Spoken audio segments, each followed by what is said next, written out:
Page 6, number 1. Josh paid $65 for a jacket. So we notice right away that this is what he paid. So I'm going to write this number down because this is important. 65. So we know that that's what he paid right off the bat. So that's got to be by itself on one side of the equation. So we can already eliminate choice B. It was on sale for 1/3 the original price. Okay, so if the original price is P, okay, Josh paid 1/3 of that. So we know that he paid 1/3 of P. So the question is there any other information? Because 1/3 P would equal 65 if that was the case, right? If that was the original price, 1/3 of P would equal 65. But he also used a $5 store credit. So let's think about what that store credit is going to do to the price. Is it going to drop it or is it going to increase the price? Well, store credit means you have money. So that means that if you already taken off 1/3, we also have a store credit, which is going to further decrease that by $5. So taking the fact that we know that the cost is 65, we know that we do 1/3 of the original price, then we took off an additional $5. You can go ahead and choose the answer that demonstrates both of those facts. Number 2, Danielle needs to earn $250 to pay for her vacation. Okay, so we know she needs to earn $250. So that is the final cost. Okay.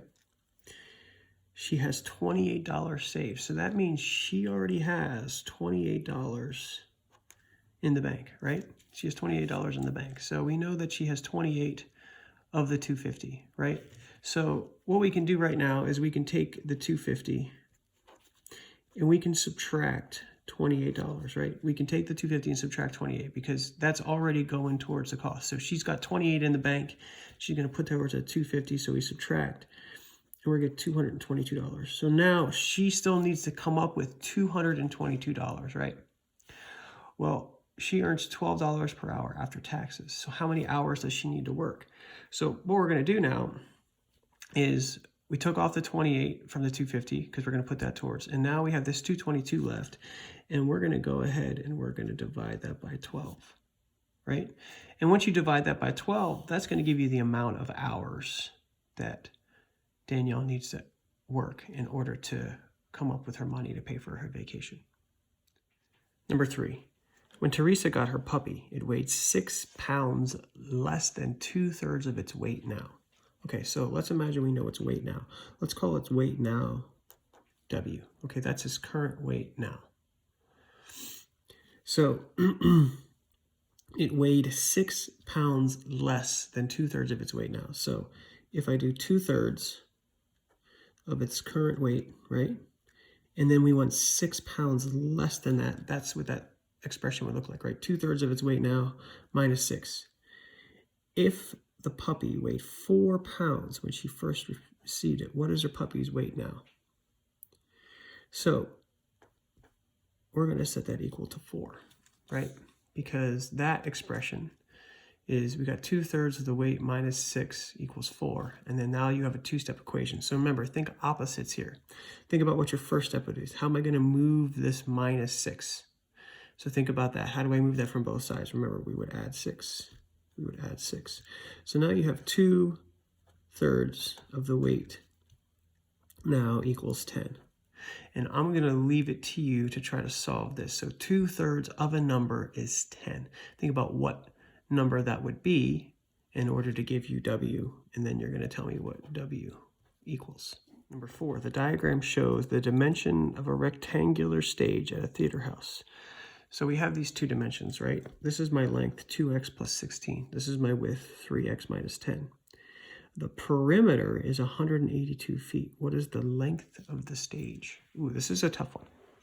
So we know that the perimeter equals 182 feet. So the question is, how do I find the perimeter? Well, perimeter, I'm just going to add up this plus this plus this side plus this side. So basically what I'm going to do is I'm going to add this up twice because there's two sides, and I'm going to add this up twice. So the perimeter is going to be 2 times 2x plus 16, right? That's 1. So this is going to represent my 2 lengths. That's my 2 lengths plus 2 times my 2 widths, which is 3x plus 10. And we know that this equals a total of 182.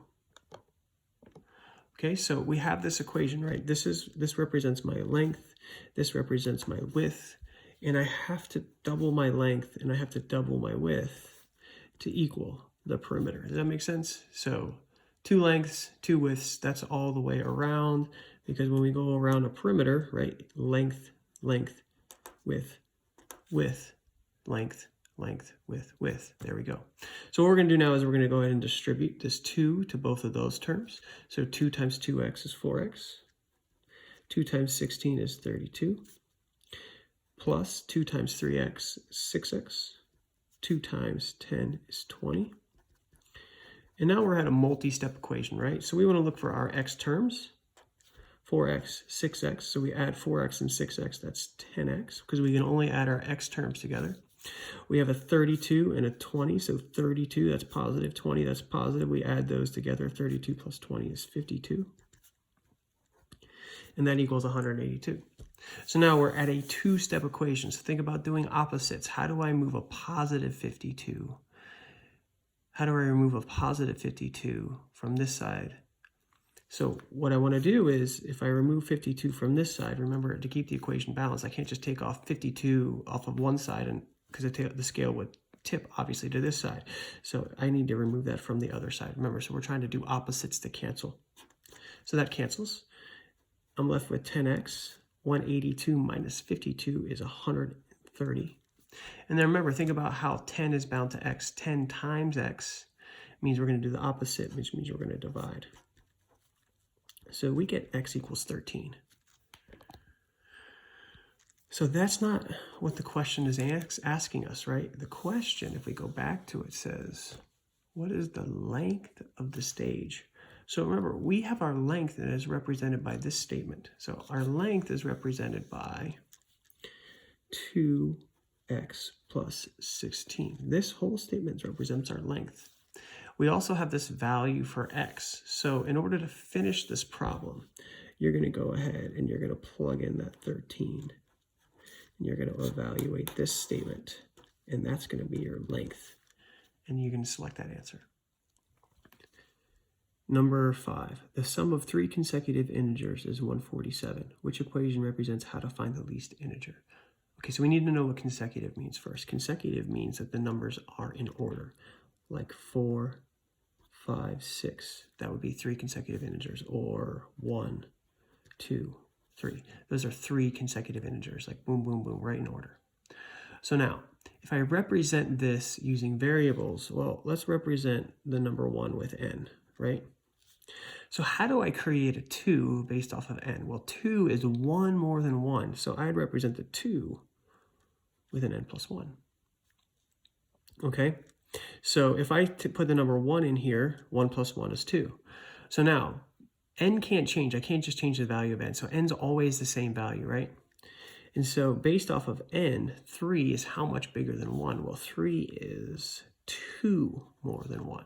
And so you see, if I put 1 in for n, well, this would be 1, right? This would be 1 plus 1, and this would be 1 plus 2. And that would give me the numbers 1, 2, 3. If I were to try this with 4, right? If n was 4, then the second one will become 4 plus 1. And then the third one will become 4 plus 2. And you would see how I get 4, 5, 6. So now, which one represents the equation of how to find the least integer? Well, based on what we did so far, go ahead and take a look and see if you can guess which one would be the correct answer. Number 6. Talaya bought 2 journals. The second journal cost $12 more than 4/5 the price of the first journal. If she spent $30 on both, how much was the second journal?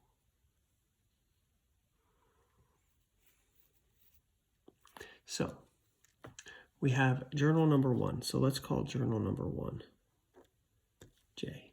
Okay. So this is the first journal, and I don't know the cost.